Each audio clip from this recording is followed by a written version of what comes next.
am na bien avant. mais bi may ñëw Sénégal peut-être que tamit jàppale nañ si mais man xaw ma yëguma ko woon. je le dis et bu ñu ko defee aussi je leur remercie parce que franchement jàppale nañu seen doom. ça il faut que ma wax ko bu fekkee def nañ ko. mais Peter bi ma woowee. waxat man. Fadiga jël téléphone am woo ma xaw ma woon man Fadiga minute wuñu woon. mu jël téléphone am ni ma ñëwal nga jouer si. toi et moi dinañu fonder benn couple bu baax ñëwal nga ñëw jouer si. ma ni ko ok y a pas de problème même ma réfléchir si la dem ren gisee Lamine Diatta indi ko équipe nationale. gisee après jugee indi Ferdinand Coly tamit. ay ñoom Pape Sarr ñoom ñëpp ñu ci bëri tey jii peut-être que ñu bëri bëggul ñu woon ñëw parce que organisation bi ñu am fële amuñu ko woon fii. ok. loolu taxoon bu du woon dara mais su organisation bu jaaree yoon tey jii kan moo rêvé wul ñëw jouer ci Sénégal parce que booy voyager avion sa avion seen avion personnel la ñuy voyager et hôtel yi aujourd'hui macha allah les primes on le paye en temps et en heure. donc loolu lépp bu amee. on ne sacrifie plus nos enfants. loolu lépp dafa am solo mais comme ni nga ko waxee pour affaire Peter bi ma woowee dama ni damay ñëw bi ma ñëwee aussi ma gis temps yooyu ay ñoom Omar Traoré ñoo fi nekkoon ñuy Ngor Jaaraama.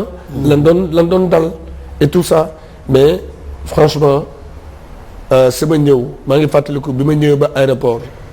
Sénégalais yi sax ñu ci bëri xamuñu ma woon ndax bi ma demee équipe nationale. hôtel dégg naa sax ñu naan yaay ji suédois la woon. ndax bi may ñëw ay njañ laa indaale woon. la première fois ay rasta. gars yi naan yaay ji suédois la jàppal bàyyil di yaay di wax. yaakaar ni dëggu ma wolof de gars yi daan may jëw sax si biir. waaw nga bàyyi mais xam nga ni ndar laa jógee ndar laa soxla ko mais.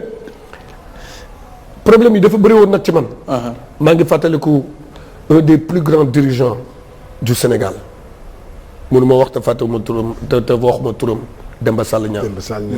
le feu Demba Sall Niang liggéey na ci lu bëri tamit. ndax maa ngi fàttaliku man moom sax au début dañu xuloo woon. avant suñu match contre Nigérie suñu match contre Algérie. parce que bi ma nee du ma ñëw football ci équipe nationale.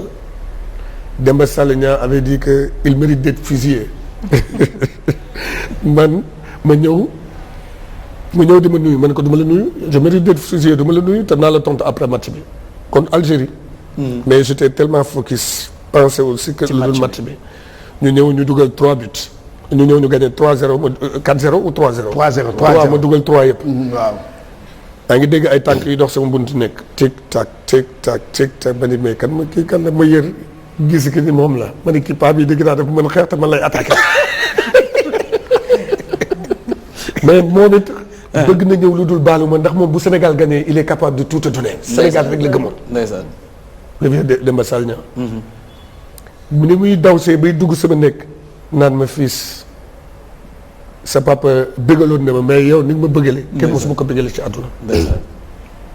jël li nekkoon si poche bi yëpp may ma ko ni ma li ma la waxoon lépp baal ma ko. li nga ma defal tey jii kenn mosuma ko defal et anecdote yu mel noonu dama ci bëri ci équipe nationale. te boo gisee tamit lu tax ma gënoon bëgg ñëw sama équipe nationale lu tax ma gënoon a bëgg ñëw équipe nationale. c'était ressembler à une seule personne Jules François Bocandé. ndax c'est mon idole de tous les jours. mais ba léegi xamuñu ñàkk ñëw bi ba pare doog a ñëwaat ba léegi. parce que ñàkk ñëw bi moo taxoon nit ñi naan El Hadj année boobu 2000 dema woon Coupe d'Afrique. dema Coupe d'Afrique. parce que dañ ne Peter dafa la woon mais yow bëggoo woon football Sénégal. dëgg la mais par la suite bi nga ñëwee. leeral nga ne musoo bañ a football Sénégal dañ laa oowul. non dafa pare non peut-être que non woowoon nañ ma sax. parce que sama club ñu ngi ma doon wax ni am na ay convocation yu doon ñëw. mais man pareegu ma woon. ok mais le Sénégal a besoin d'un El Hadj Diouf prêt ou d'un El Hadj Diouf qui est pas encore prêt. ok léegi nag loolu il faut que tam mu leer parce que un joueur boo koy woo muy bëgg ñëw. comme ni may wax rek. ma ni chaque léegi nii bu nu woowee joueur mu ni damay xaar. waratuñ ko woo parce que Sénégal tollootul fu muy xaar joueur. mais man je préfère joueur bi ni ma pareegu ma. ok parce que damay xaar équipe de France laay bañ damay xaar équipe d'Angleterre laay bañ. mais bu fekkee yow da nga ni mentalement physiquement moralement pareegoo boo ñëwee li nga war a joxe mën nga ko joxe parce que tu veux t'installer d'abord dans ton équipe ou bien dem am contrat parce que équipe yu bëri tamit boo ñëwee jouer ci Afrique yenn club yu mag yi dootuñu la jëlati c'est très rare. Et la pression que tu subis en étant dans un grand club xamoo pression boobu nu mu honneur mooy man mii di waxante yow je l'ai subi parce que Liverpool Gérard Houllier daf ma doon wax boo demee dama doon jouer bi ma nekkee foofu mu ne ma boo demee Coupe d'Afrique boo ñëwee dootoo jouati mais il fallait que je sacrifie un des deux et du ma sacrifier sama dëkk sama coow lépp ak Liverpool foofu la jógee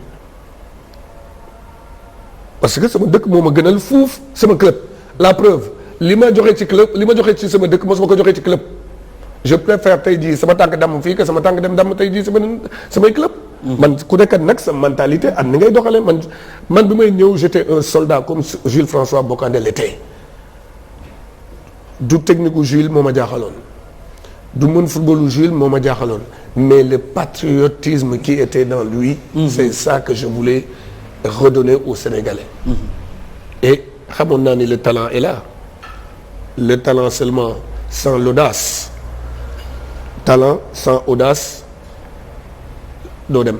Et que lépp li ma bëggoon kenn rek ma si ma doon jàppale muy Jules François Bocandé et jàppale na ma si ba mu mat sëkk. Et di ko remercier moom it yàlla na suuf sedd ci kawam. D'accord, je pense que. waaw question bi ma la bëggoon poser mooy instabilité bi am ci sa carrière naka lañ ko mën a expliquer 11 clubs def nga ko naka lañ ko mën a analyser yow noo koy expliquer personnellement. Il y a pire mais dañuy relativiser rek. Et je crois que bu ñuy xool sama xarit Nicolas Anelka moom ëpp club bi mu def. waaw yéen ñaar ñëpp da ngeen bokk réputation mooy bad boy. du sax bad boy. xam nga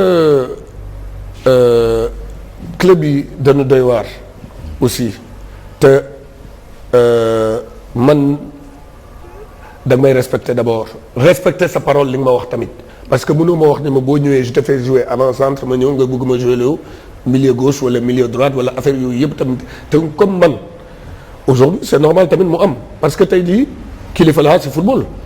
équipe bu ma jël tamit dafa naan ay caprice am aussi il faut que ñu xool balaa ñu koy jël ay caprice am lii Nicolas Anelka aussi ay caprice am wala tout ça. parce que ku mën am ay caprice aussi.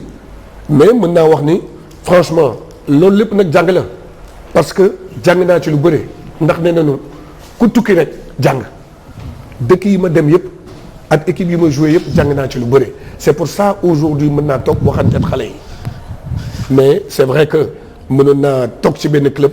mais amuma woon caractère u toog ci benn club rek fu ma def 2 ans dalal naa fa dama am naa envie demaat feneen. sa carrière Liverpool est-ce que jàppee woo ko échec transfert plus de 18 millions 2 saisons nga fa def 55 matchs 3 buts seulement. mënuma ko jàppee échec parce que tey jii ubbil naa tey jii sénégalais yu bëre yoon bi et que aujourd'hui mënoo wax Liverpool te waxoo El Hadji Diouf parce que je suis le premier sénégalais à jouer en Angleterre fouler la pelouse en Angleterre. bu nit ñi xam bokk peut-être que ne am na ko am mais xaw ma ko donc mën naa wax ni jàppewu ma ko loolu parce que sama échec li que nit ñi di wax échec man tuddewu ma ko échec parce que dama dem Liverpool sama premier match contre Liverpool Southampton ma dugal ñaar mooy sama doublé bi Michael Owen di laale seen photo seen tubaab bi gis nañ ko fépp ma dugal ñaar la semaine d'après entraîneur bi teg ma ci banc bi parce que la star de l'équipe à l'époque l'une des stars Michael Owen nee na dama ko doon privé bal bi parce que fépp laay laaj entraîneur bi teg ma ci banc bi dama dem bureau ni ko hey tu joues avec les autres man tu joues pas avec moi mun ma dugal ñaar supporters yëpp di ma xaar nga may teg ci banc bi sinon bu ma joué la ci kooku c'est moi suma fulla la suma fayda la man noonu laa mel. mais le fait que mu amoon 2 tauliers ci équipe bi di Jamie Carragher ak Steven Gerrard te jubóo woon ak ñoom loolu est-ce que nekkul woon handicap. mais loolu tamit si la bokk. parce que lan laay demee Liverpool àgg foofu. en tant que man maa doon superstar bi parce que ñoom ñaar ñëpp man bi may ñëw dama toj coupe du monde ñoom tojuñu fenn. mënoon gën a nekk star que Steven Gerrard. non dégg man la bi ñuy jógee coupe du monde j'étais le 7e meilleur joueur du monde il était classé combien. 21e. oui ma. ñoom 8e de finale lañ toog Angleterre. bokkul jéewul année boobu jéewul sax coupe du monde bi. parce qu'il était blessé. Gerrard 2002 Steven Gerrard demul coupe du monde. dafa blessé Michael Owen moo dem. mais lan ngeen jotee woon ba ngeen xeex ba nga dóor ko xaw ma moo la xam nga dañ naan ñaari kuy duñu bokk lan balkay loolu la ñuy wax. xam nga ñaar ñu. ñaari ténor.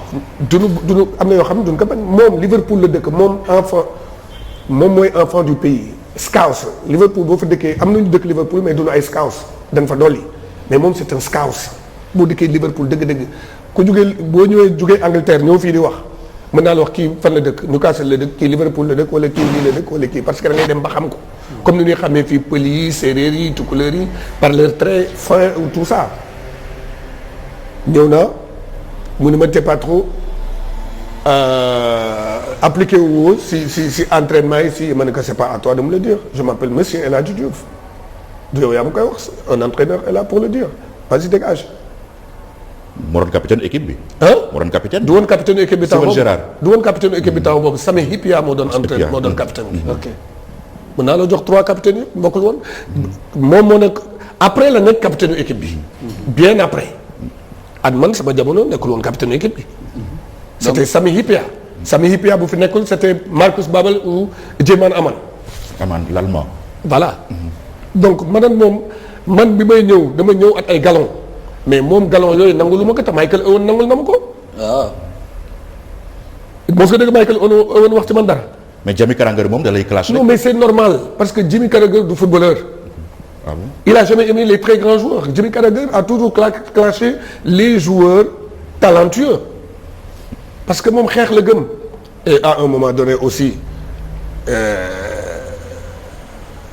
c'est des défenseurs yu nga xam ni Jimmy Carragher aujourd'hui je te le dis bu dul woon Scouse wala dëkkul Liverpool du mos a football parce que tout ce que tu te rappelles de benn geste technique de Jimmy Carragher xam nga mënoo ko rappelé wu ñu fi toog nii ñëpp kenn mënu si rappelé wu. c'était un joueur de devoir da doon ñafe ci terrain bi. oui un joueur de devoir t'en as besoin que benn wala ñaar mais day talent t'as besoin de 8 ou 7 pour gagner la Champions League. waaw mais El Hadj dëgg la damay kii rek ci nu sa Pierre Liverpool xam nga Europe xam nañu les grands xam nañu équipe yu mag yi mais nga jógee Liverpool ñëw après xam nga ba soit Liverpool c'est Manchester United temps yooyu yéen seen temps y avait le Manchester United équipe yu mag yooyu. mais waaw léegi yow nga jógee automatiquement nga wàcc ci. maanaam voilà. yow nga wàcc dafa jóge Liverpool ñëw Bolton Blackburn. j'étais allé en prêt à Bolton. en prêt. ok j'étais allé en prêt à Bolton. Bolton ma def sama saison dugal 11 buts ou 13. qualifié le Bolton pour la première fois de l'histoire en Coupe d'Europe. dama yoo xam ne wala moom. Liverpool ni naa dellu si. Gérard Houllier woo ma ni mën naa dellu si mën ko dellu si woon. ah bon. j'ai trouvé Sam Allardyce koo xam ne tey jii je me sens super bien avec lui mais pourquoi may dellu foo xam ne tey jii coono rek la encore. j'ai préféré rester là-bas et c'était un choix c'était mon choix à moi. mais yaa ak Allardyce au début également ça a chauffé hein. comment. yaa ak Allardyce au début tamit xawoon na chauffé. parce que xam ma woon li mu doon dégg. mais tey boo woowee Sam Allardyce ni que qui est ton fils dans le football def naa la El Hadji Diouf ndax xam na ni je suis loyal et su ma la bëggee lépp lu ma jaral dinaa la ko defal ba nga kontaan. et je l'ai fait aujourd'hui avec Sam on a écrit l'histoire de Bolton avec Jay Okocha le but qui les a qualifiés maa ko dugal. contre l'ancienne équipe de Pape Bouba Portsmouth maa dugal but boobu but bi ñu njëkk a dugal Coupe d'Europe aussi Bolton man maa ko dugal donc après da nga football da ngay fi nga sentir sa bopp rek ngay dem mais nag bul fàtte ni le football est ingrat loo boo nekkee black noir football Europe mais ay ñoom Barnes xam nga ñoom John Barnes. est-ce que tey jii Liverpool jox na leen job et pourtant c'est des joueurs yi nga xam ne tey jii ñoo écrire l'histoire de ce club. tous ces Africains là qui jouent qui naan dama bëgg équipe bii nii laay def nii laay def soo paree ñoom ñoo lay defal sa àdduna donc c'est moi c'était simple dama ñëw liggéey laay def su pare naa si jeex na. donc boo nekkee black di jouer Europe il te faut plus que le talent. mais bien sûr c'est dur boo nekkee France di jouer parce que tey jii yow kii war leen yem il faut nga sut ko tuuti et quand l'équipe marche c'est tout le monde mais par contre dans les grands clubs ou en Angleterre ñuy jouer Angleterre xam nañ ko vous pouvez demander à Henri Camara quand l'équipe ne marche pas on commence à chercher oui les Africains ils vont trop en Afrique parce que dañuy fatigué bu ñu ñëwee c'est ici c'est ça les Jamaïcains bu demee tey jii dimanche après le match dem Jamaïque buy dellu si dimanche prochain la dañ koy jëlee aéroport mu ñëw rek football si xam nga yooyu yëpp quand l'équipe ne gagne pas nit ñi dañuy seet sur qui tirer. Et c'est comme ça il faut l'accepter et avancer. d'accord Pape Maguette.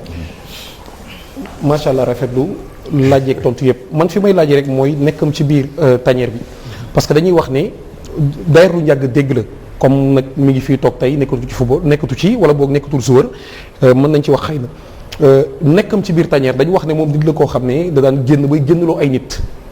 voilà dem ci ay soirée ak ay affaires yu demee noonu hélas playboy quoi hélas noceur nu ok di ngi fàttaliku d'ailleurs batom ba ak bi mu doon wër géej gi di def ay vacances ak yooyu est-ce que par exemple loolu bu dee dëgg la nekkin boobu bu ko nekkee ci tanière nekk ko fële ci équipe yi nga xam ne ay tubaab yi parce que ñoom li ñu gëm mooy méthode ak yooyu est-ce